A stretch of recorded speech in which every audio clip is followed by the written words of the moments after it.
Hello, I'm Jacqueline, and welcome to another video in the Bullitt County Public Library's Wellness Momentum series.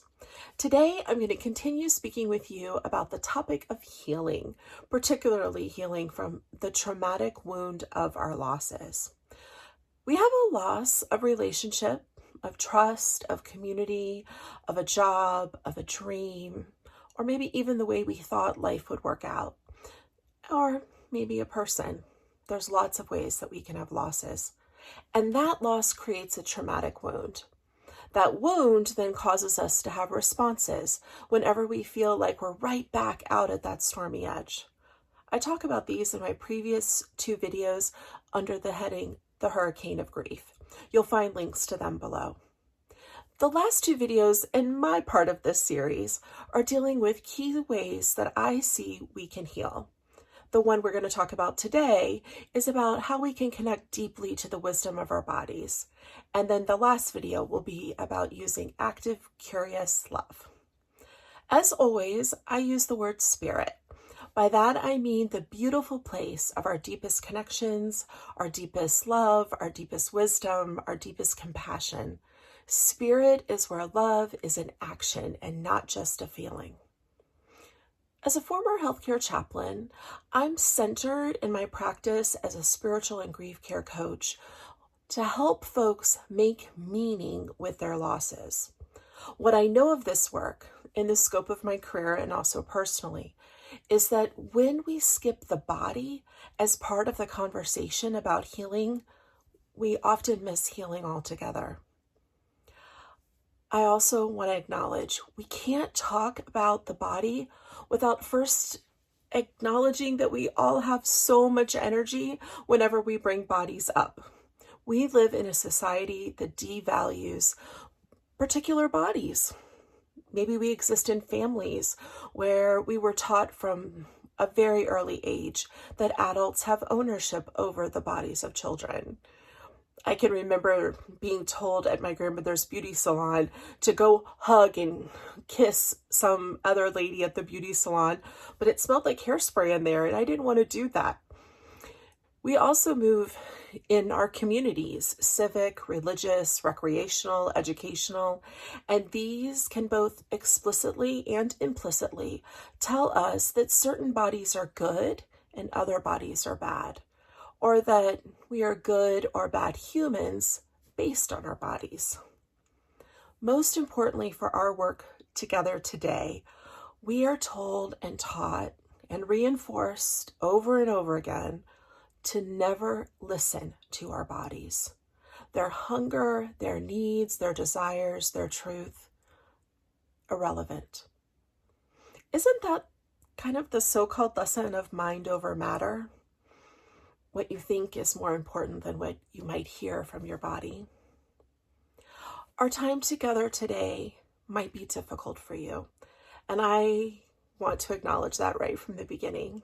It can take you out of your comfort zone, but I want to invite you to sit with that discomfort. I have found in my life that listening to the discomfort often leads to very interesting and very beautiful places. Maybe you won't be able to, and that's okay too.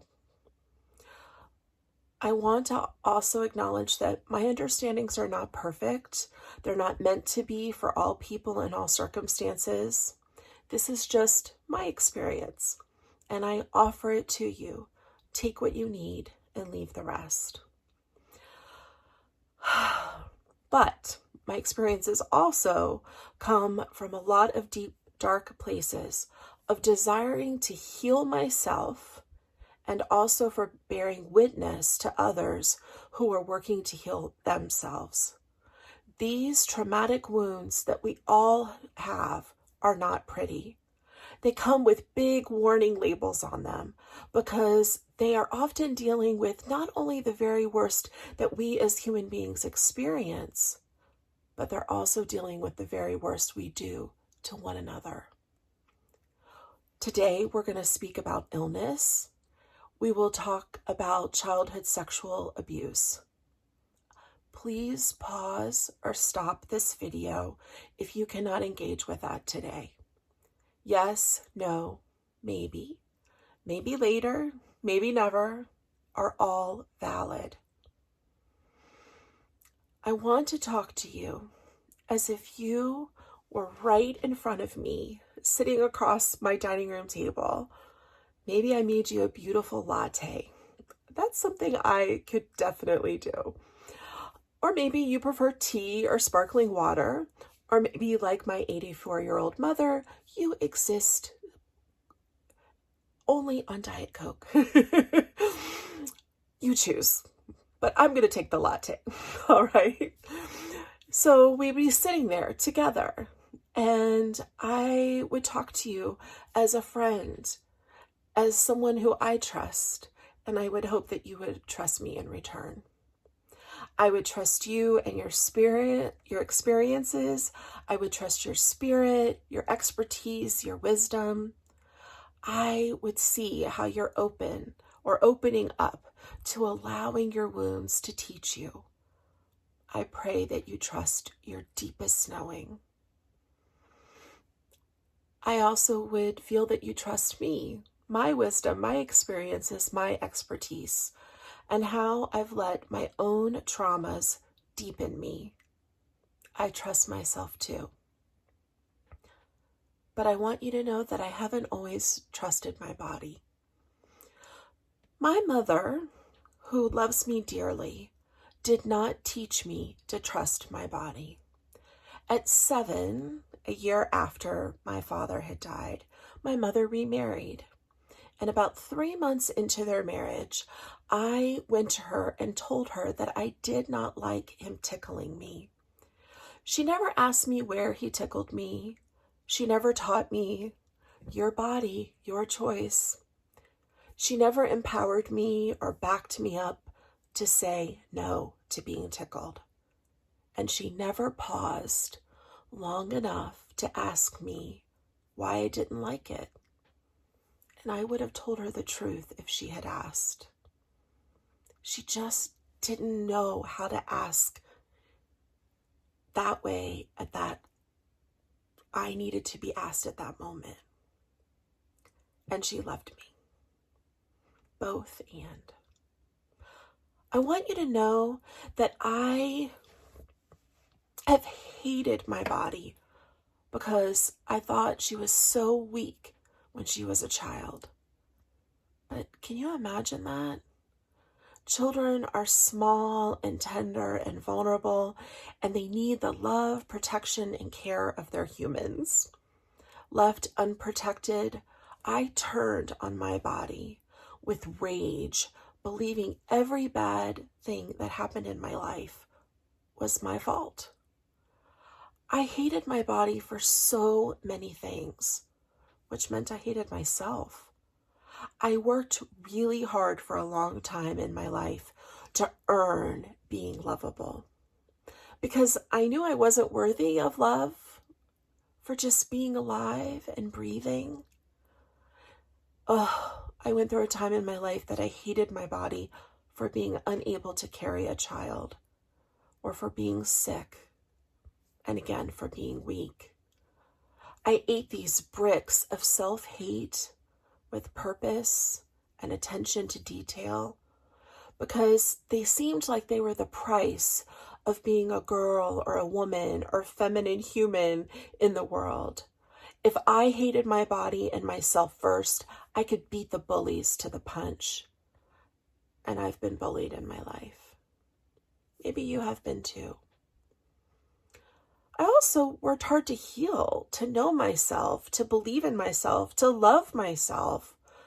None of us is just one thing.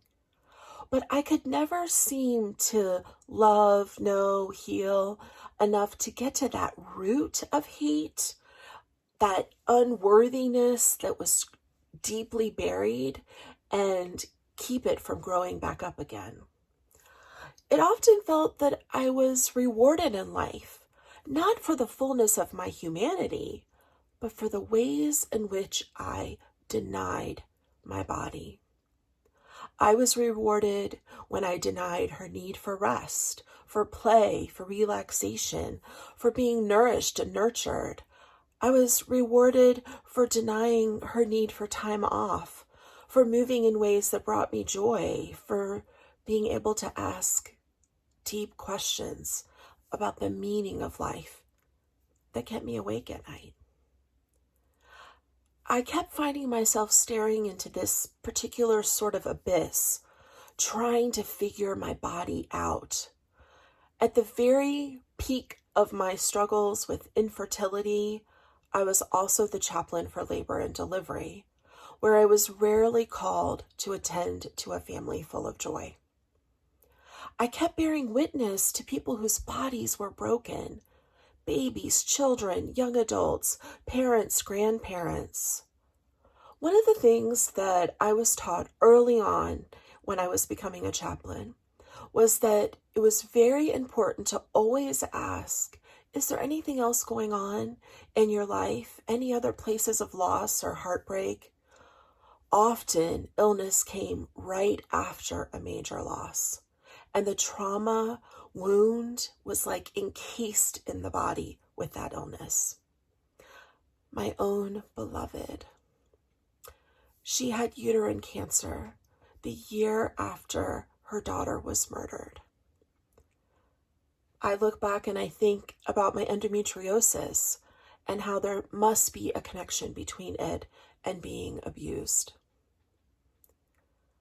So is there any hope? These are big, heavy, hard things. I believe there is hope because of what I've experienced and what I've seen others experience as well. Here's my story. In 2016, I became very ill. Okay, we're not starting with a very hopeful start, but we're going to get there, I promise. I couldn't shake pneumonia. Tests and more tests, specialists, plural. Oh, it was rough. I had cut back that root of hating my body, but as I became more and more sick, that hate started to grow wild and choking. But I was desperate to face this sick body differently. I ended up working with someone who asked me a question that ultimately offered me a way to heal my hatred of my body. I was asked, could I see my body as being wholly unique from my spirit? A symbiotic relationship, the body and the spirit relying on each other, but unique from one another. A body that gets sick, ages, changes, and let's face it, will eventually die. A body that's human and fragile and breaks. A body that carries me through life and its most difficult moments. A body that allows my spirit to feel the touch of my beloved or hear my little girl say, Mama. A body that hugs my best friends. And at that moment was fighting and carrying me over the very troubled waters of my illness. And so if she was someone other than me, her own person, could I also then ask her for her truth? It changed everything for me. I can remember the moment of that shift for me really clearly. I had a major asthma attack one night. I was blacking out, I was throwing up, I was in terrible pain, and we went to the emergency room. The doctors were like, everything's fine, I don't know why you came, but I still had this terrible pain in my side. My own doctor, who I saw a couple weeks later, couldn't find anything wrong with me, even though when she pressed down on my chest, I screamed, literally screamed. I couldn't lay down at night and breathe, but I was kind of okay if I was upright. That terrible pain invited me to ask my body a question. Hello, will you tell me what's wrong? She said, something big. Oh, do you know what it is? Could you like let me in? Tell me what it is so I can get help? No, but I need you to help me. Please believe me. And I did. I believed her. Even though the doctors couldn't figure out what was wrong, I believed her that something big was wrong with her. Then one day, I went to the pool. It was really cold and it felt good to float. I could breathe better. I set down my beach bag and I went from hardly any pain to barely being able to breathe. I was in so much pain. My friend quickly drove me to the emergency room and I was admitted because the pain was so great it was making me sick. But again, all the tests were negative. They admitted me and so a hospitalist came to see me, a kind and wise man. And he looked at me and he said, I think I know what's wrong with you. I think you broke your ribs at the cartilage when you had that terrible asthma attack. A nuclear medicine study proved that he was right. Oh, that wise body of mine. She was worth listening to and valuing. That incident of like knowing something was wrong and then finally sort of being proven, yes, it is wrong, and that I was in conversation with her about it, that just shifted. That was that moment for me. And I began to ask her all sorts of questions. They transformed me and they transformed my life. Listening to my body started to hack away at that root of self-hatred that I was always trying to fight back but never could really kind of completely get at. One night, about 6 months after I broke my ribs, I was sick again, laying in bed. I have common variable immune deficiency. And I imagined that I was sitting next to my body there on the bed and talking to her. I had a question that needed answering, not just for us to become closer, but so that I could heal something that had plagued me since I was 7. I whispered out loud in the dark, "Body, why were you so weak? Why did you allow me to be abused when I was a kid?" It's a big question, right? And what I heard her say to me was, "How many times do you remember, Jacqueline? 7 or 8? I remember them all. I only let you remember what you needed so you could heal.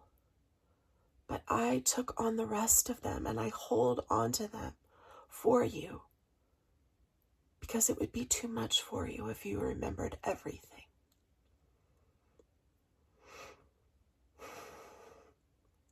She proved to me that she was my best friend. This is what I know about our bodies. They know the full story of our lives.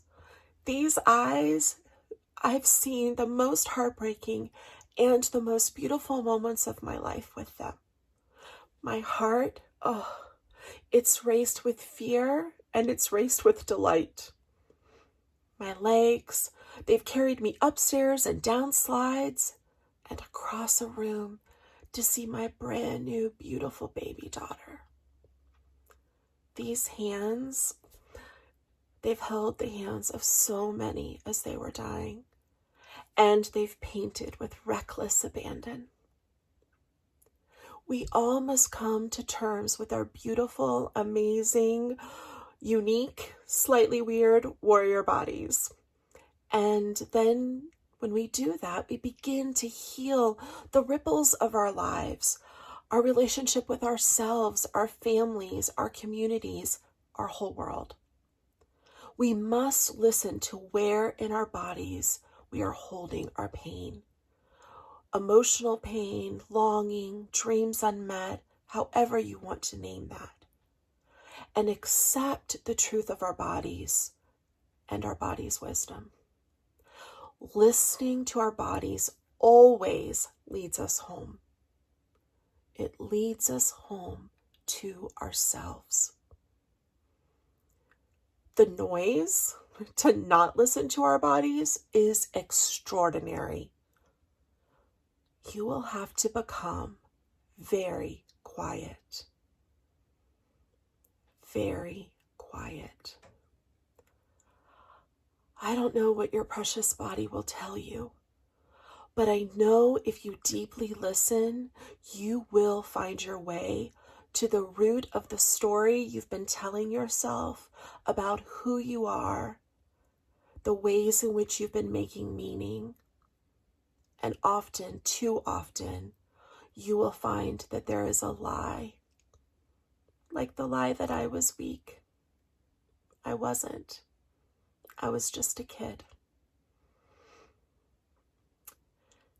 And in that place of learning the truth about your value as a human being, there's nothing like it. It also helps you to be a better member of our great collective of human beings in this world.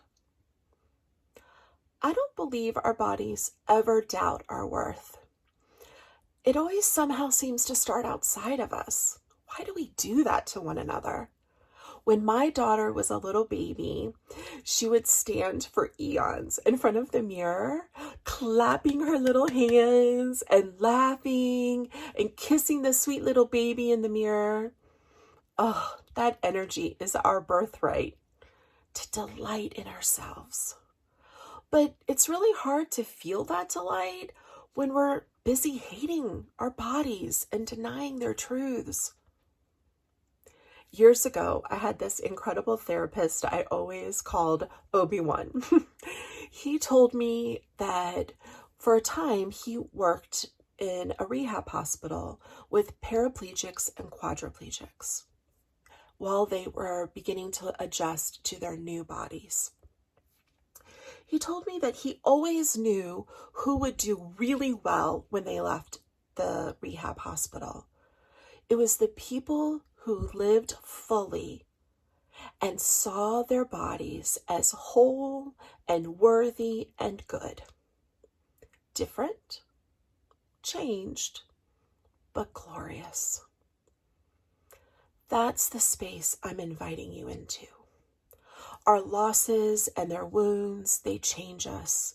We are different, but we are still fully capable of delight, love, connection, and meaning. And that meaning begins in our glorious bodies.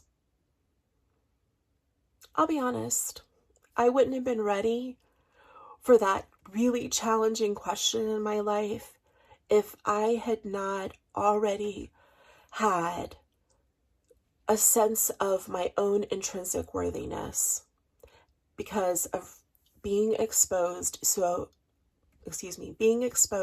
to so many people, especially Sonia Renee Taylor, Diane Bondi, Dr. Laura Thomas, Christiana Cleveland, Jessamine, Jeffrey Marsh, and so many more. I'm going to put a completely non-exhaustive list of these incredible humans at the end of this video. There'll also be books provided below, although I did not list every one of their titles just to be kind to the librarians. Friend, beloved friend, thank you for taking the time to hear my story. I hope you will consider the wisdom of seeing your body as separate and the invitation to listen to them and to their truths as the most foundational place to begin to deeply heal. Until we meet again.